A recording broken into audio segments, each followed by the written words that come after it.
주예배에 날씨도 쌀쌀한 이 겨울 날씨에 주예전에 나오신 성도님들께 큰 은혜로 함께 하실 줄 믿습니다.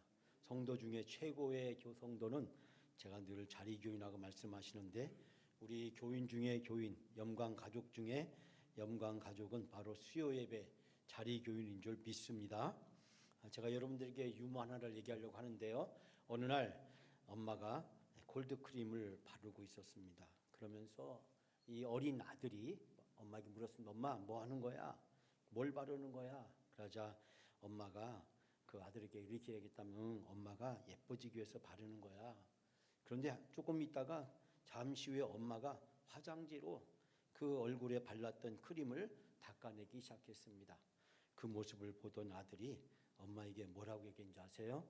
엄마, 포기하지 마세요, 그랬답니다. 무슨 뜻인지 이해가 안 되시는 것 같아요. 엄마가 예뻐지려고 발랐는데 그 바른 것을 어떻게 해요? 닦아내고 있으니까 엄마가 예뻐지는 것을 포기했는가 보다 싶어가지고 포기하지 마세요, 그렇게 이야기했답니다. 우리가 예뻐지는 것 쉬운 일이 아니잖아요. 건강한 거 쉬운 일이 아니잖아요. 지속적이고 반복적이고 계속해서 노력해야 되는 거잖아요.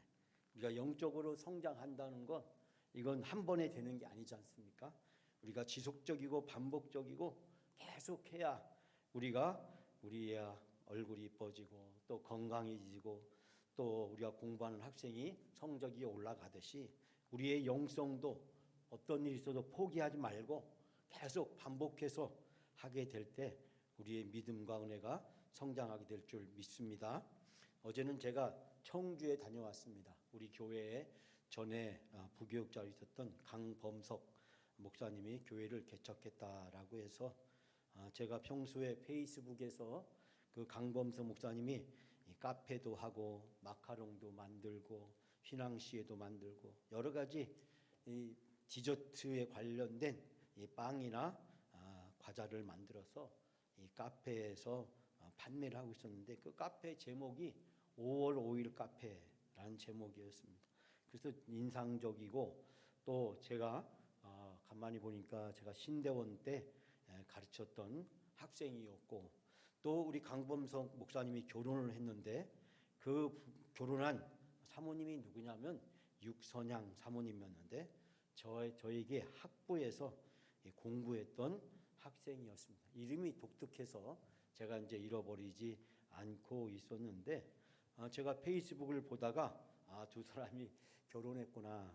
저한테 그 육선양 사모님이 결혼한다는 얘기를 했다는데 제가 그때는 그걸 다 학교에서 바쁘다 보니까 그것을 잃어버렸었는데, 페이스북에서 두 사람이 결혼했구나라는 사실을 알게 되었고, 제가 원로 목사님 계실 때 설교하러 왔더니 그때 우리 원로 목사님 사모님이 우리 강범석 목사님에게, 그때는 전도사였죠, 농담하는 것을 제가 저 밑에 목장실에서 그때 같이 웃으면서 들었던 기억이 나고, 또 우리 강 목사님이 영광교회를 사임하고 제주도 서귀포에 있는 한 교회에 부교육자로 부임했는데, 마침 그 교회가 제 친구 목사가 목회를 하고 있는 교회였고, 어느 날 갑자기 그 친구에게 전화가 와서 강범석 목사를 아느냐고 그렇게 물어봐서 제가 이름은 아는데 잘 모른다라고 이야기했던 기억이 납니다. 제가 어제 우리 국내 선교부 부장님, 총무님 또 같이 가서 그 개척해서 하는 이야기를 들었는데, 그 카페를 이렇게 하고 그 옆에 또 카페에서 만드는 마카롱이나 휘낭시에 같은 과자를 만드는 공장도 조그맣게 이렇게 하고, 또 그 옆에 마침 교회를 해야겠다라고 생각을 했는데, 마침 그 순복음교회 나이가 많으신 목사님이 자기가 가지고 있는 그 건물 1층에다가 교회를 하다가 이제 더 이상 교회를 감당할 수 없게 되어서 우리 강범석 목사님이 그곳에서 이제 목회를 할 수 있도록 무상으로 그 공간을 임대를 해주고, 또 그 목사님도 협동 목사로 같이 함께 예배를 드린다라는 이야기를 들었습니다. 왜 카페를 하느냐라고 물었을 때 사람들의 마음을 알고 싶어서, 사람들의 마음을 알고 사람들의 이야기를 듣고 싶어서 카페를 시작했다. 저는 돌아오면서 하나님의 소명, 하나님의 부르심이 무엇인가? 사람마다 다양하게 하나님의 부르심의 음성을 들어야 되는데 그 하나님의 부르심의 음성이 우리에게 어떻게 들려져야 되는가? 2024년 1월 달을 보내면서 이제 2월 달을 시작하는 이 시점에 우리가 하나님의 음성을 듣고 있는가? 그리고 하나님의 부르심에 우리가 따라서 살아가고 있는가라는 생각을 해보게 되었습니다. 오늘 사무엘상 3장은 사무엘의 부르심에 관한 이야기입니다. 하나님이 사무엘을 어떻게 불렀을까요? 자, 제가 여러분들에게 이 사무엘상 설교 말씀을 종종 하면서 이 사무엘상의 전체 주제는 전환이다라는 얘기를 들었습니다. 다시 말씀드리자면 엘리라고 하는 제사장에게서 사무엘이라고 하는 선지자로, 또 사무엘이라는 선지자에게서 사울 왕으로, 또 사울 왕에서 다윗 왕으로 이스라엘의 영적인 지도자들이 바뀌어가는 과정을 그려주고 있고, 사무엘 하에서는 이제 다윗이 왕이 되어서 이스라엘을 어떻게 건국하게 되었는지 그 과정을 우리에게 이야기를 해주고 있습니다. 하나님께서 이 사사 마지막 시대에 하나님께서 이스라엘을 올바른 길로 인도하기 위해서 바로 사무엘을 부르시는 소명하는 장면이 오늘의 본문의 말씀에 등장하고 있습니다. 사사기의 최종적 결론을 제가 며칠 전에 말씀드린 바와 같이 각자 자기 소견이 옳은 대로 제멋대로 자기가 하고 싶은 대로 행하였다라고 말씀드렸는데, 엘리 제사장 치하에 이스라엘의 영적 상황을 우리에게 잘 가르쳐 주고 있습니다. 즉 온 이스라엘 백성이 하나님 뜻대로 하나님 말씀대로 하나님이 원하시는 대로 행해야 되는데, 그거와는 정반대가 되는 자기 멋대로 자기 하고 싶은 대로 자기 마음 내키는 대로 그들이 살고 있었다라고 하는 것입니다. 영적으로 타락하고 진리를 떠난 개인과 공동체가 얼마나 영적으로 무기력한가를 우리에게 보여주고 있는 장면들이 오늘의 본문의 말씀에서 등장하고 있습니다. 왜냐하면 이때 당시에 이스라엘 백성들은 영적으로 정말 무기력하고 나약하고 쇠락한 그런 상황에 처해 있었습니다. 스스로 이 영적 상황에서 벗어날 수 있는, 극복할 수 있는 그 어떤 힘도 없어 보이는 것을 발견하게 됩니다. 하나님은 늘 그렇듯이 그럴 때마다 사람을 준비하시고 사람을 부르십니다.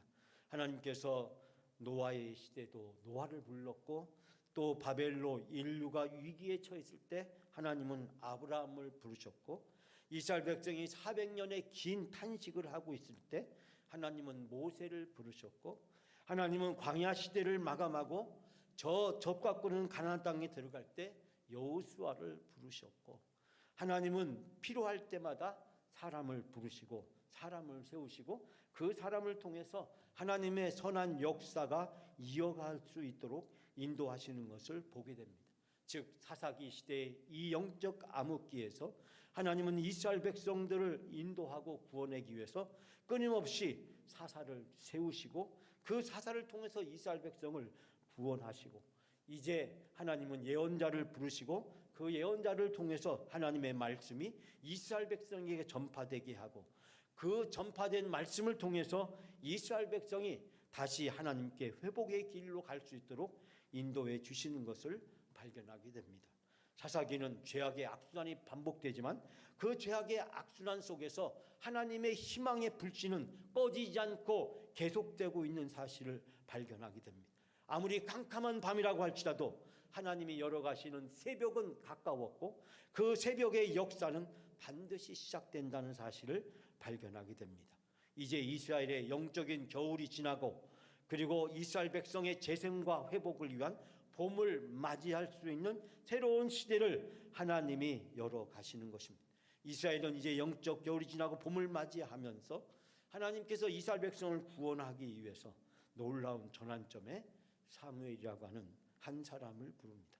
우리 학교의 사무엘은 기도로 준비된 아들이었고, 기도로 준비된 사람이었고, 기도로 준비된 사사이자 선지자이자 제사장이었다는 사실을 발견할 수 있게 됩니다.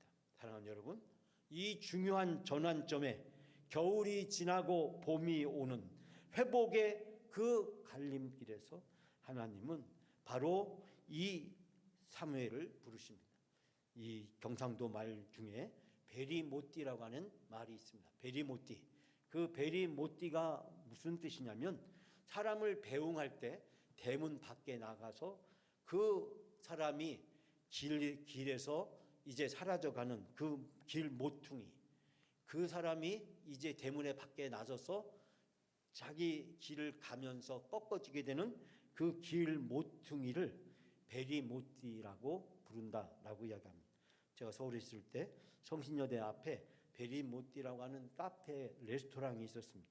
제가 가끔 그곳을 갔는데 그 이름이 외래어인 줄 알았더니 외래어가 아니고 바로 경상도 어느 지방에서 쓰는 말이라는 얘기를 들었습니다. 제가 자세히 추적해 보지는 못했습니다만 길목, 전환점이란 뜻을 담고 있다.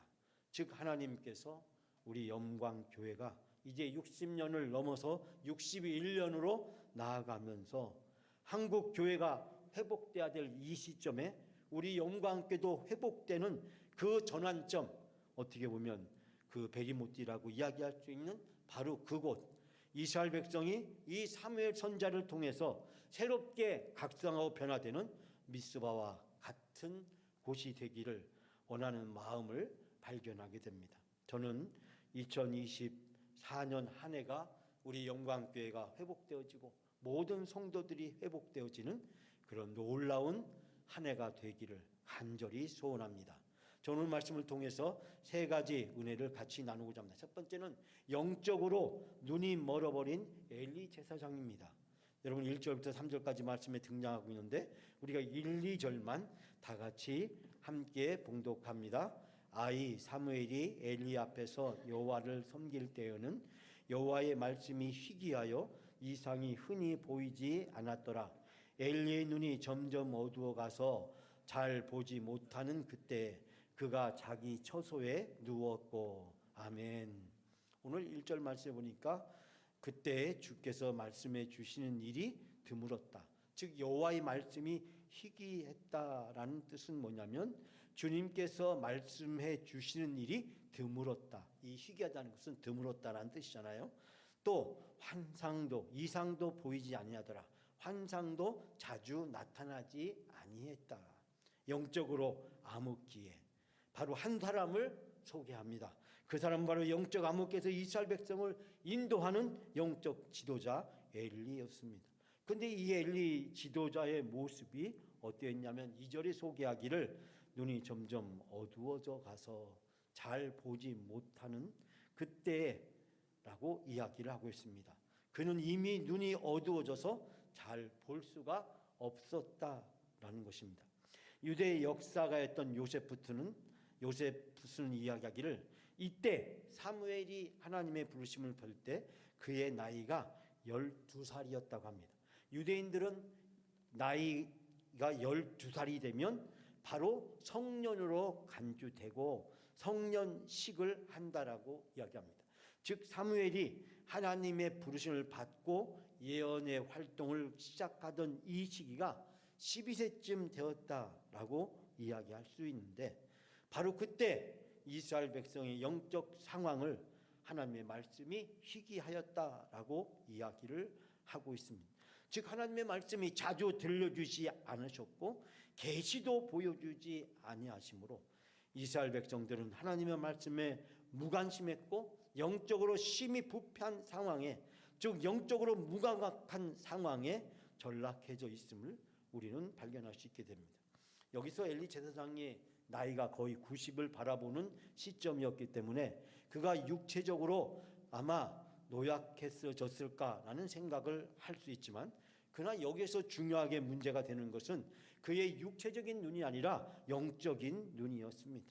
그는 영적으로 어두워져 있었기 때문에 한나가 기도할 때 그 기도하는 것을 마치 술 취했다는 것으로 잘못 오해합니다. 아니 제사장이 기도하는 것을 술 취했다고 들을 정도였으면 이 제사장이 가지고 있는 영적 분별력이 얼마나 지금 하나님과 멀어져 있는가를 발견하게 됩니다. 또한 그는 자녀 교육을 제대로 잘 이행하지 못했고, 이 자녀들은 제사장의 아들로서 이스라엘 백성을 다스릴 수 있는 중요한 권한을 남용하고 부패하고 타락했으며, 결국 전쟁에서 스스로 죽임을 당했을 뿐만 아니라 또 3만 4천 명의 많은 이스라엘 병사들을 죽음을 당하게 하고, 또 법궤를 빼앗기는 비극적 전쟁의 결말을 겪게 되는 것을 보게 됩니다. 또한 하나님의 말씀을 잘 분별하지도 못하였다는 사실을 오늘 읽었던 말씀을 통해서 발견할 수 있게 됩니다.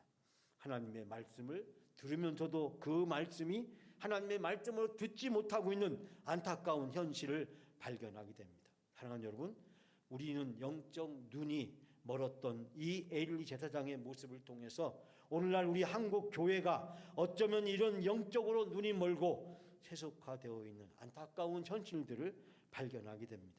한국 교회의 침체의 원인이 바로 영적인 눈이 멀었고 세속화되었기 때문이라고 많은 분들은 그렇게 날카롭게 지적하고 있습니다. 우리 교회의 문제도 어쩌면 우리가 영적으로 눈이 멀었기 때문에 때로는 우리에게 그런 시련과 고난을 겪게 되지 않는가를 스스로 자책하게 됩니다.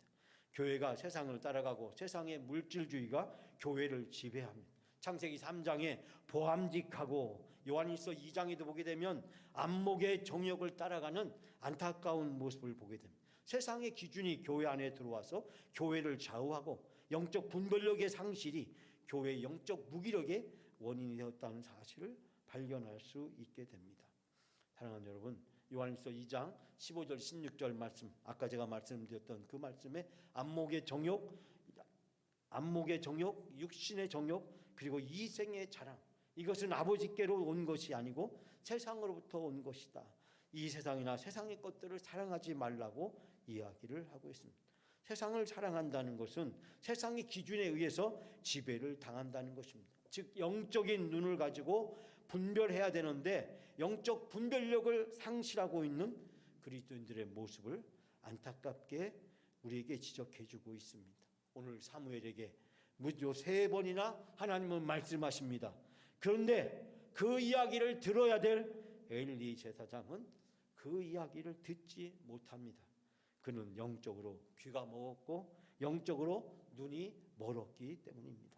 사랑하는 여러분, 이스라엘 백성이 영적 부흥과 회복을 위해서 미스바에 모입니다. 그리고 회개의 기도를 하게 됩니다. 그 기도는 이스라엘을 변화시켰고 변화된 이스라엘은 블레셋과의 싸움에서 승리할 수 있게 됩니다. 영적 회복과 부흥은 세상을 이기는 힘이 되고 하나님의 권능과 능력을 누리는 위대한 비결인 줄 믿습니다. 2024년 우리 영광교회가 하나님께 간절히 기도하고 말씀을 붙잡고 나가게 될 때 영적 회복의 2024년이 되고 우리 영광교회 모든 성도들도 영적으로 회복되어지는 놀라운 은혜가 함께 하시기를 주님의 이름으로 축원합니다. 두 번째, 오늘 본문 말씀에서 사무엘을 부르시는 하나님의 음성을 듣습니다. 오늘 4절부터 8절까지 말씀에 기록되어 있는데 우리가 8절 한 절만 우리가 다 같이 함께 봉독합니다. 여호와께서 세 번째 사무엘을 부르신지라 그가 일어나 엘리에게로 가서 이르되 당신이 나를 부르셨기로 내가 여기 있나이다 하니 엘리가 여호와께서 이 아이를 부르신 줄을 깨닫고 아멘. 자, 여기서 보니까 여호와께서 사무엘을 몇 번째요? 3번째 부르셨다라고 이야기하고 있습니다. 사무엘이 일어나 엘리에게 가서 또 이야기합니다. 부르셨습니까? 제가 여기 있습니까? 그때서야 엘리는 바로 주님께서 이 사무엘을 부르셨다는 사실을 깨달았다, 알아차렸다 라고 이야기를 하고 있습니다. 사랑하는 여러분, 사사시대의 영적 타락상이 얼마나 심각했는가를 이 말씀을 통해서 발견하게 됩니다.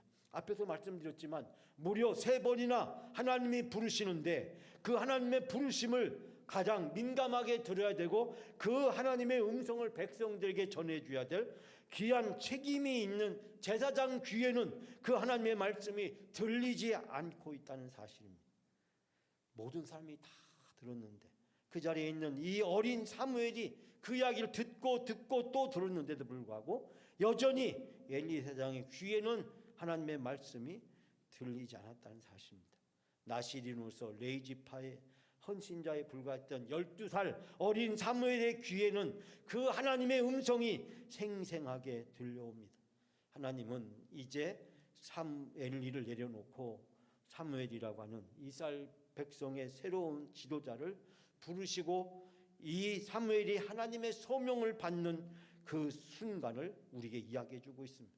즉 하나님이 이스라엘 백성의 영적 회복을 위해서 사무엘을 부르시고 그 사무엘을 통해서 이스라엘 민족의 회복의 역사를 시작하시는 장면이 여기에서 발견하게 됩니다. 마치 이방인의 선교의 문이 다메섹에서 부활해서 나타나신 예수 그리스도를 만난 바로 사울이라고 하는 바울을 통해서 하나님이 놀라운 전환점을 만들었듯이 바로 이제 엘리에서 사무엘로 하나님의 이스라엘 백성의 영적 회복을 위한 놀라운 계획이 여기서 펼쳐져 가고 있는 것을 발견하게 됩니다. 하나님은 찾아오셔서 말씀하시고 또 말씀하시고 또 말씀하십니다. 어린 사무엘이 하나님의 말씀에 분별력을 갖고 하나님의 음성을 듣고 그 하나님과 함께 영적 교제를 하기 위해서 무려 오늘 본문에 보면 4번이나 걸쳐서 사무엘을 찾아오셔서 말씀하시고 또 말씀하시는 것을 발견하게 됩니다. 사랑하는 여러분, 하나님은 여러 가지 모양으로 우리에게 끊임없이 말씀하고 계십니다. 하나님 말씀을 통해서, 설교를 통해서, 또 우리 주변에 있는 여러 가지 역사적인 일과 상황들을 통해서 하나님은 우리에게 오늘 계속해서 말씀하시고 또 말씀하시고 다시 말씀하고 계십니다. 그런데 우리가 하나님의 말씀을 듣고 있냐는 것입니다. 하나님의 말씀이 우리의 귀에, 우리의 심령에 들려지고 있느냐는 것입니다. 사무엘처럼 하나님이 계속해서 말씀하시는데도 불구하고 나에게 하시는 하나님의 음성을 우리가 듣지 못하는 영적 소경이고 영적 문맹이 되어서 우리가 살아가고 있지는 않은지, 우리가 오늘날 우리 자신의 영적인 상황이 어디에 있는지 우리 자신을 돌이켜 볼 수 있게 됩니다. 사무엘상 1장에 보게 되면 한나의 기도가 등장합니다.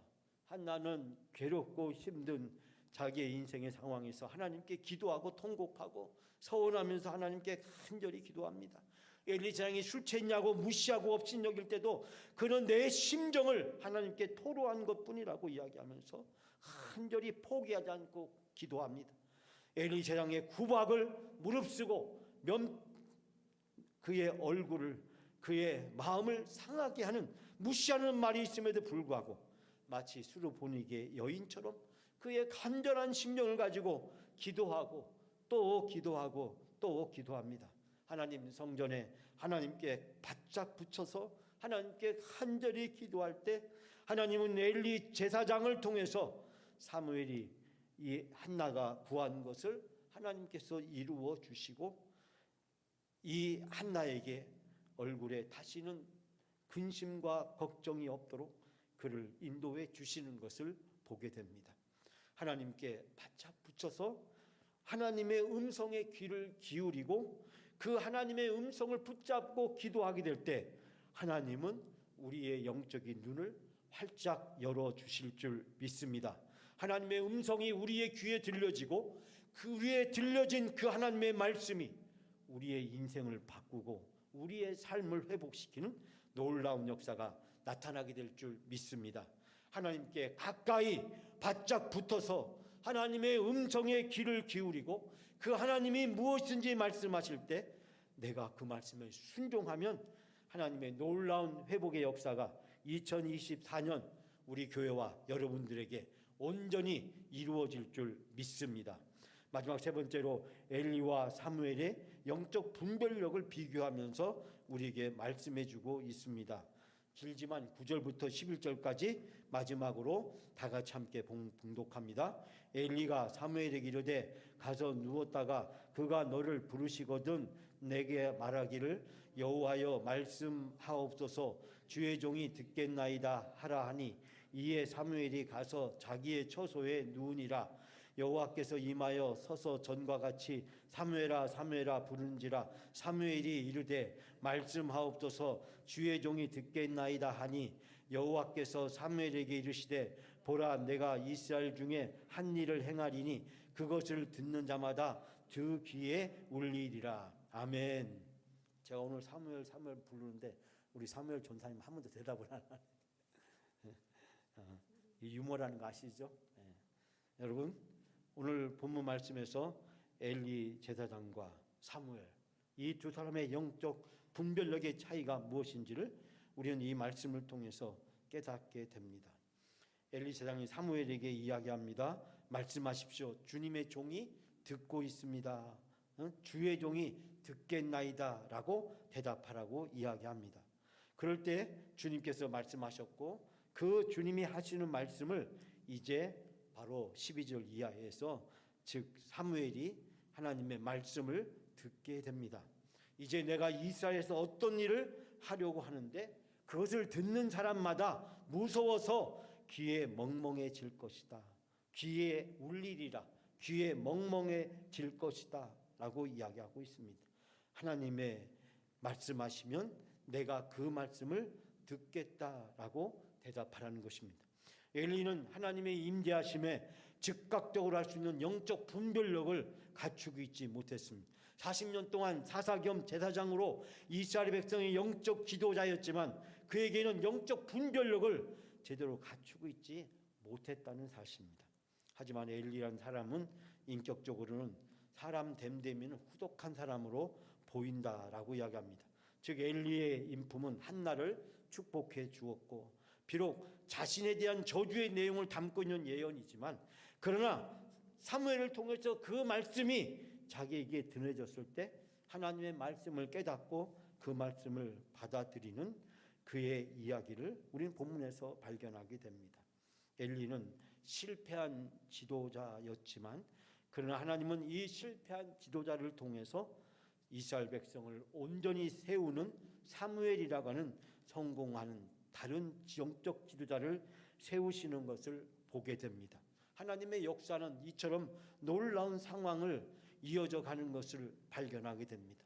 즉 우리가 알다시피 창세기 6장 7장에서 인간의 아들과 신들의 아들과 인간의 딸들이 세상을 혼탁하고 타락했을 때 하나님은 후회하셨지만 그러나 그 상황 속에서 포기하지 않으시고 노아를 통해서 인류를 구원할 계획을 세우시고 인간이 바벨탑을 세우고 하나님께 영적으로 도전하였을 때 그 인간의 신성 모독을 하나님은 심판으로 다 멸할 수 있지만 그러나 하나님은 아브라함을 부르셔서 아브라함을 통해서 인류를 구원하시고자 하는 새로운 역사를 쓰여가는 것을 보게 됩니다. 영적 암흑기마다 하나님은 포기하지 않으시고 반드시 하나님은 그 영적 암흑기에서 인간을 구원하기 위한 놀라운 계획을 펼쳐 가시는 것을 보게 됩니다. 오늘 엘리 제사장의 이 실패와 좌절 앞에서 하나님의 계획은 중단되지 않습니다. 하나님은 이 절망의 마지막 끝자락에서 바로 사무엘을 부르시고 이 사무엘을 통해서 하나님은 놀라운 이스라엘 백성들을 구원하는 일을 펼쳐 주십니다. 오늘 11절 말씀에 이스라엘 중에서 한 일을 행하리니 내가 어떤 일을 하려고 한다. 그러나 듣는 사람마다 무서워서 귀에 멍멍해질 것이다. 이것은 바로 엘리 제사장과 그의 가문에 대한 즉 영적으로 문맹이고 소경이었던 자들에 대한 준엄한 심판을 내리는 동시에 하나님이 사무엘을 통해서 인류의 이스라엘 백성의 구원의 회복의 새로운 역사를 쓰여져 갈 것임을 말씀하고 있는 것을 보게 됩니다. 사람들에게는 무섭고 멍멍해지고 큰 가슴이 내려앉는 충격을 받게 되지만 그러나 그 심판은 하나님의 구원을 향한 놀라운 계획이 새롭게 열려간다는 사실을 발견하게 됩니다. 한국교회가 처해져 있는 우리 교회가 처해져 있는 이런 영적 전쟁의 어두움 속에서 하나님은 우리 교회를 회복시키고 우리 교회가 다시 도약할 수 있는 새로운 길로 우리를 인도해 주실 줄 믿습니다. 하나님은 오늘 우리에게 말씀하십니다. 내가 영광교회를 숲속 언덕위에 있는 아름다운 교회로 회복시키리라. 여러분 2024년 하나님이 우리에게 주신 비전이고 꿈인 줄 믿습니다. 하나님께서 우리를 통해서 우리가 회복되어지고 또 우리 가정이 회복되어지고 또 영광인의 모든 신앙이 회복되어지고 그 회복을 통해서 교회가 회복되어지는 놀라운 역사를 이루어 주실 줄 믿습니다. 하나님은 이스라엘 백성들에게 말씀합니다. 미스바로 모이라고 이야기합니다. 그리고 미스바에 모여서 회개하고 기도합니다. 그럴 때 하나님은 이스라엘을 향한 놀라운 구원의 문을 활짝 열어주셨고 하나님은 절망과 좌절을 희망과 기쁨으로 바꾸어 주셨고 패배와 절망을 승리와 하나님이 주신 놀라운 은혜로 바꾸어 주신 줄 믿습니다. 사랑하는 여러분, 오늘 모든 사람의 귀에 들리지 아니하는 그러나 하나님의 사람의 귀에 들려지는 이 귀한 하나님의 음성을 듣는 여러분이 되시기를 바랍니다. 우리가 하나님께 가까이 가서 하나님의 말씀을 붙잡고 하나님 앞에 회개하며 간절히 기도하게 될 때 하나님은 우리의 영적인 눈을 활짝 열어주시고 세상에 사람들이 듣지 못하고 지금까지 내가 듣지 못했던 하나님의 음성을 우리 귀에 내 삶에 들려주시고 나를 온전히 회복의 길로 인도해 주실 줄 믿습니다. 사랑하는 여러분, 성경에 나오는 수많은 인물들 중에 하나님께 쓰임받던 사람들의 공통적인 특징은 무엇입니까? 그들이 위대한 사람이 아니었습니다. 뛰어난 사람도 아니었습니다. 영웅도 아니었습니다. 하나님께 가까이 가서 하나님께 자비를 구하고 은혜를 구하고 하나님 앞에 회개하며 하나님께 매달리고 기도했던 사람, 바로 그 사람들 귀에 하나님의 음성이 들려졌고 그 하나님의 음성을 붙잡고 그들이 순종하였을 때 하나님은 그들을 통해서 놀라운 일을 이루신 줄 믿습니다. 하나님은 오늘 우리 영광교회 영웅을 구하지 않습니다. 탁월한 사람을 구하지 않습니다. 뛰어난 한 사람을 구하지 않습니다. 모든 일을 다 혼자 할 수 있는 그런 위대한 영웅과 뛰어난 한 사람을 구하는 것이 아니라 하나님 앞에 귀를 기울이고 겸손히 회개로 기도하면서 하나님의 은혜를 구하는 사람을 통해서 하나님은 놀라운 일을 회복의 역사를 이루어 주실 줄 믿습니다. 2024년 나를 통한 하나님의 회복의 역사를 기대하시고 기도하시고 그것이 이루어질 때까지 기도하면서 기다리는 여러분이 다 되시기를 주님의 이름으로 축원합니다.